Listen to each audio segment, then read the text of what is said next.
Okay. We don't usually go outside because there's traffic, there's noise, but I'm hoping you can hear me because I have something really important to show you. Church has always had this problem. We've always been people who need to be able to witness what God is doing, and we know that we don't yet live in God's realm.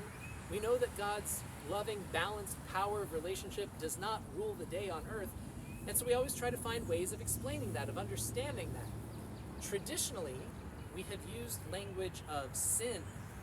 We've said there are good people in the world and there are sinful people in the world, and the sinners are getting in the way.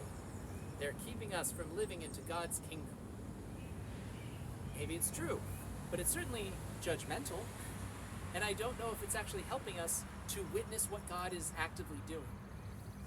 I think we need different language, and our church is actually offering us some great metaphors and imagery to understand this a little bit better. Come this way.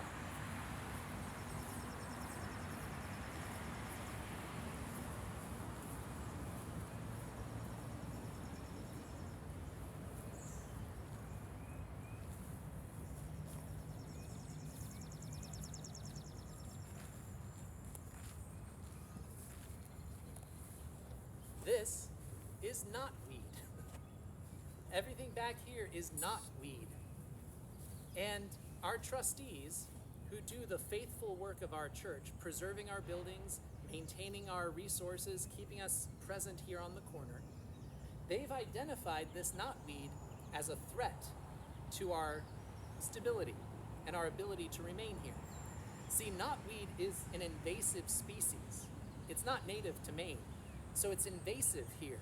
Invasive meaning it's not in balanced relationship with its surroundings.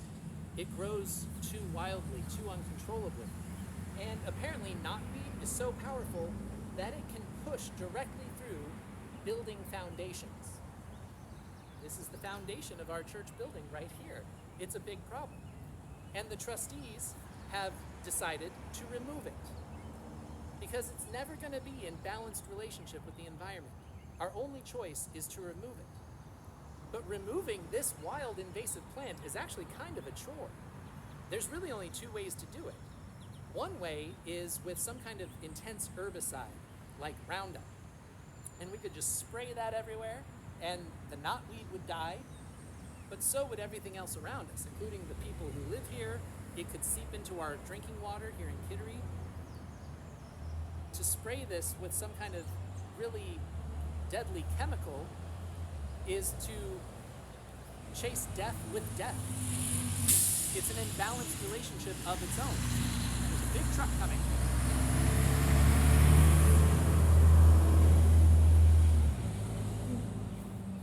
So the other way to remove the knotweed is slow.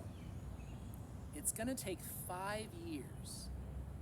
And what that looks like is this week, this first week of June, a team of people are going to come by here and dig up all this knotweed. They're going to remove all of it.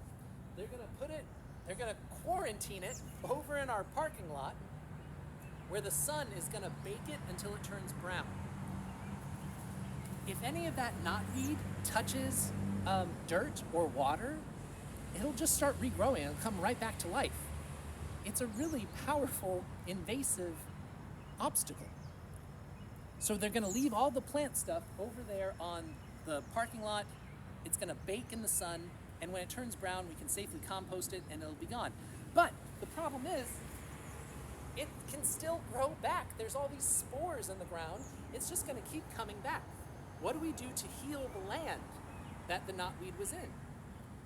Well, we have to take that pile of wood chips, and we have to spread that all around where the knotweed was removed, and then put a tarp, a big tarp, or maybe a few tarps over it, and tie it down really tight.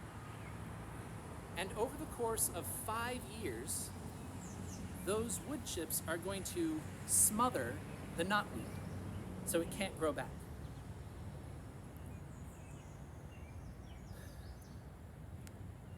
Maybe it's time we stop framing our conversations in terms of good and bad, right and wrong. Maybe it's time that we as church frame our conversations in terms of what is God doing right here, right now? And what are the toxic, invasive human actions that get in the way? That get in the way of us seeing God and God's work? What are the toxic, invasive human behaviors and patterns that take us out of balanced relationship with God and with one another? Just as we have to remove this knotweed slowly, methodically, patiently, over a long period of time, in order to keep our building here,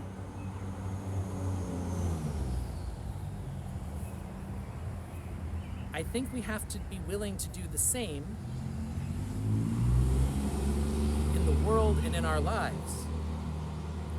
We have to be able to confess what are the toxic, invasive human actions that threaten all of our holy relationships, that threaten to smother God's holy flame. We have to confess them, we have to name them, identify them, and then slowly the actions, the behaviors. Do you understand me? We have to identify the behaviors and the actions and slowly, methodically, patiently, faithfully, over a long period of time, remove them so that we can all return to a balanced relationship. On this Pentecost Sunday, friends, I believe this is the work that our church has ahead of us. This is the work we are called to do. It's the work we've always been called to do. Identify what's getting in the way, the behaviors and the actions, racism, greed, pride, a lust for violence and a love of power, and slowly, patiently, together as community, remove those things to restore balance to our relationships. And while we're doing that, we also have to keep doing this. We have to be able to keep witnessing what God is doing in the world. The actions of the Holy Spirit that continue to heal and mend. The Holy Spirit that inspires us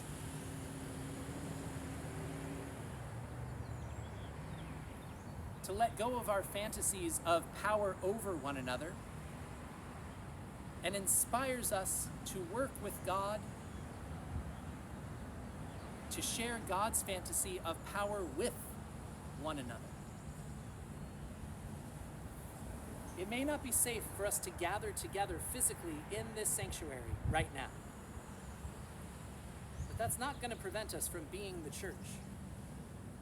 In the weeks ahead, our plan is to open up the sanctuary so that we can gather here once more, not all at once, but in safe ways, in small numbers, so that we can continue to bring into this sanctuary the visions, the dreams, the imaginings that the Holy Spirit brings us, and we can witness to them.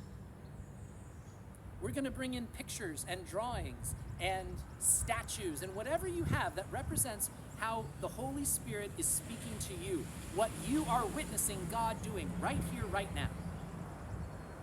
And very soon you're going to be invited to bring those things into this sanctuary.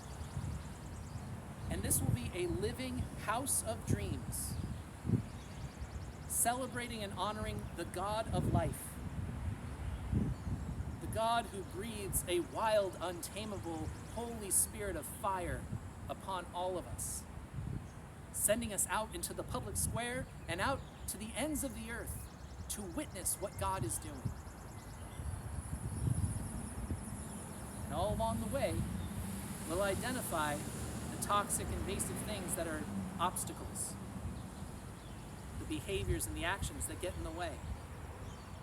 And we will slowly, patiently, lovingly, faithfully remove them. And God's holy fire will continue to burn. God is with us, friends. And on this Pentecost Sunday, I ask you, what do you witness God doing here, right now?